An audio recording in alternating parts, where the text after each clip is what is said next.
I've been putting the Apple Watch Ultra 3 to work for more than a month now. I ran in a 50K race with it, completed a bunch of training runs, took it on multiple hikes, countless walks. If you're in the Apple ecosystem, we've long known that it's the best smartwatch, but is the Apple Watch Ultra 3 the best sports watch? Let's talk about that. So let's talk about what's changed from the Ultra 2. While the 3 is still 49 millimeters, there have been some display improvements. It's now an LTPO3 wide-angle OLED. So what this means is that the display can dynamically shift between 1 and 3000 nits, and that the off-angle legibility is improved, though I can't say I really struggled to see the 2 in the past. They also squeezed in a few extra pixels by reducing the bezels a bit. Apple updated the chipset in the device. It now has the S10 chip that debuted with the Series 10. It also has a new 5G modem in it. Let's talk a little bit more about that. The new 5G modem is more power efficient than the prior LTE version. So it supports RedCap, which is a 5G Internet of Things technology that's really focused on balancing power and performance. It's targeted at wearables for use in wearables and small sensors.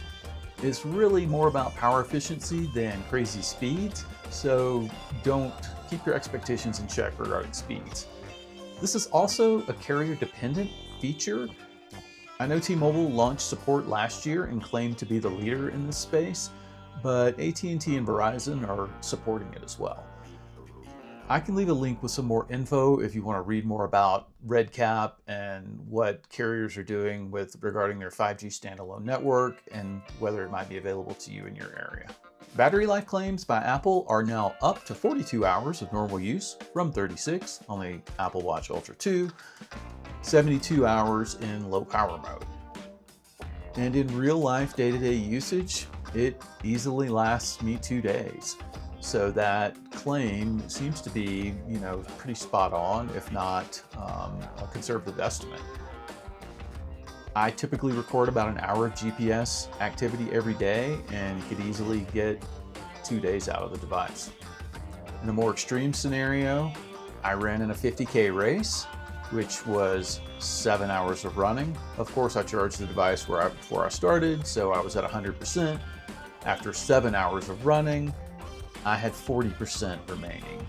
I burned about 8.25% per hour, so I could have made it probably 11 hours if needed. And that was on the default settings, so I wasn't using low power mode. Last thing I'll say about battery is, you might need a charging strategy with the Apple Watch, but the quick charging makes it so easy. You can get up to 80% in a 45-minute fast charge. So while you might want to think about and have a plan for when you charge it, I throw mine on when I'm in the shower or if I'm sitting at my desk for an hour. It's really not an issue. Hypertension notifications are a cool and useful feature that I think a lot of people are going to want to use. I don't have a history of hypertension, but I've turned it on, and here's a short video showing you how to enable it as well so you don't miss out on those notifications. Another new feature is Sleep Score. Sleep Score kind of grades your night's sleep, shows you a breakdown of how long you were awake, your REM sleep, your deep sleep, etc. It also shows you a trend over the last 2 weeks, and then whether your duration of sleep is increasing or decreasing over the last week. So for me, in general, sleep data is way more accurate on the Apple Watch than it is on my Garmin watch, my Fenix 8. The Ultra 3 seems to do a much better job of catching nuances of me being awake in the night. Often it's, 15 to 25 to 30 minutes different in the score, and the Ultra seems to be more spot on with what actually happened. So the new Sleep Score is available for Apple Watch Series 6 and newer, which seems to coincide with all the devices that can run watchOS 26. Now we've got some new satellite messaging capabilities, which we'll talk about briefly. I personally haven't been able to test these yet, so I will refer you to a great video by Hiking Guy on YouTube who talks about this, and he shares kind of the mechanics of using the functionality on the Apple Watch. But to summarize, what's going on is there are kind of 3 new buckets for the Ultra 3. So emergency SOS via satellite.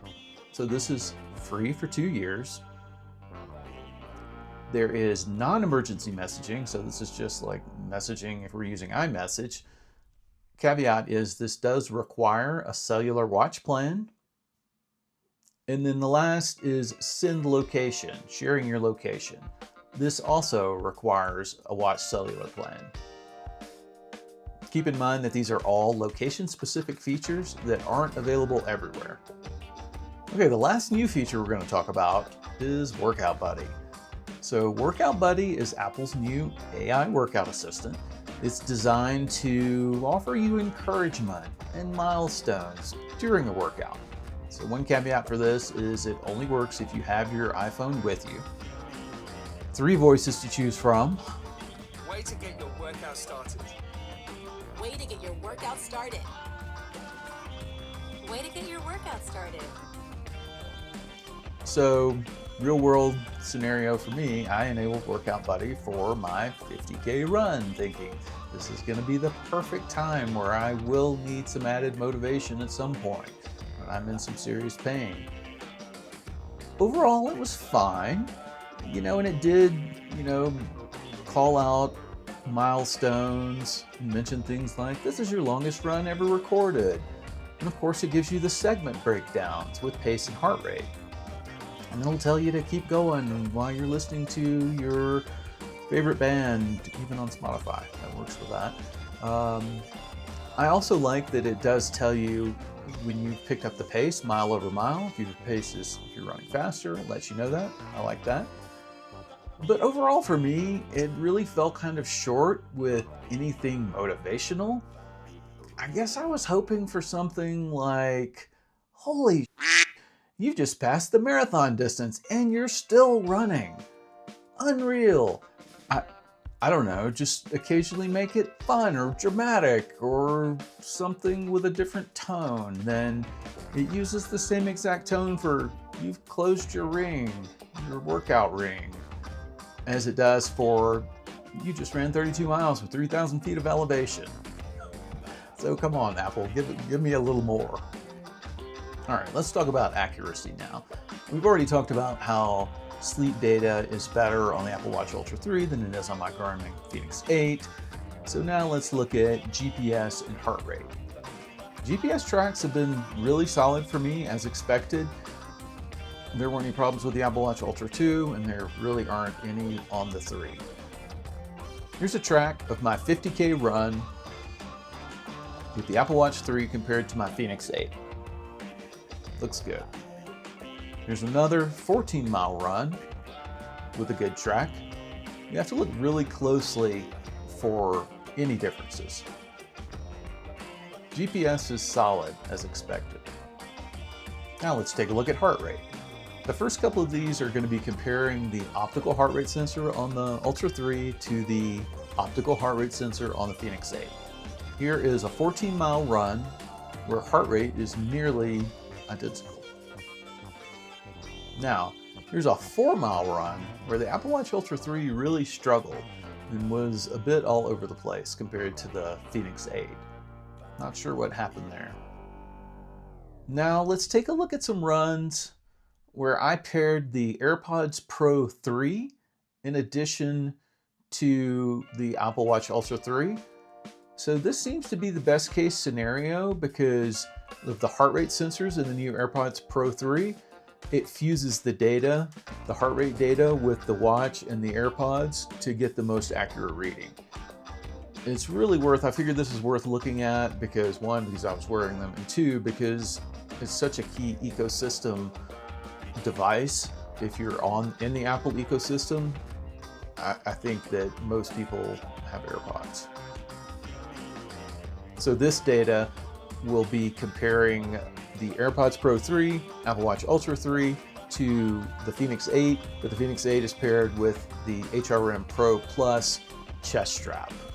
Here's a 7-hour, 32-mile run. This is my 50K.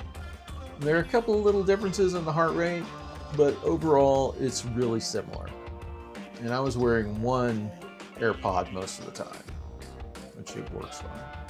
Here's a half-hour of weight training. So just ignore the recording issue in the beginning, that was on me. Overall, this is a pretty impressive result, as lifting is often kind of hard to track accurately. And then here's one last workout. This is a 7-mile hike where the heart rate results are really impressively similar. So it really looks like the AirPods Pro 3 combo with the Apple Watch, it really gets the results. They're really close to a chest strap, and so that's really impressive. One last thing to mention on heart rate is it hasn't been a perfect experience for me, as I had 2 instances out of my many workouts where I just seemed to completely lose connection. So this happened once when I was using the AirPods, and then once when I was just recording heart rate from the Apple Watch. Again, happened twice, so I'm not sure what went wrong those times, but I figured I should mention it. Okay, so how can Apple continue to improve on these devices? So for me, I really, and probably for a lot of other people, I would like to see a more cohesive approach to the health and fitness metrics. Let's just get all this information in one place, please. The second for me is just continuing to improve on battery life. While it's totally usable and easy to deal with these days, hey, it'd be pretty awesome to get 3 or 4 days battery life out of it, if possible. So let's wrap all this up and circle back to my question that I asked in the beginning, which is the Apple Watch Ultra 3 a great sports watch? Again, for people in the Apple ecosystem, we've long known it's an amazing smartwatch. And it is a great sports watch too. It's accurate, it's got a great display, battery life is good enough. And the kicker now is that generation over generation, Apple has kept the pricing the same. So while companies like Garmin have completely lost the plot with their pricing, the Apple Watch Ultra 3 becomes an even more compelling choice. Thanks so much for watching. I really appreciate it. Please subscribe. I'll have some more sports tech content coming up. Thanks.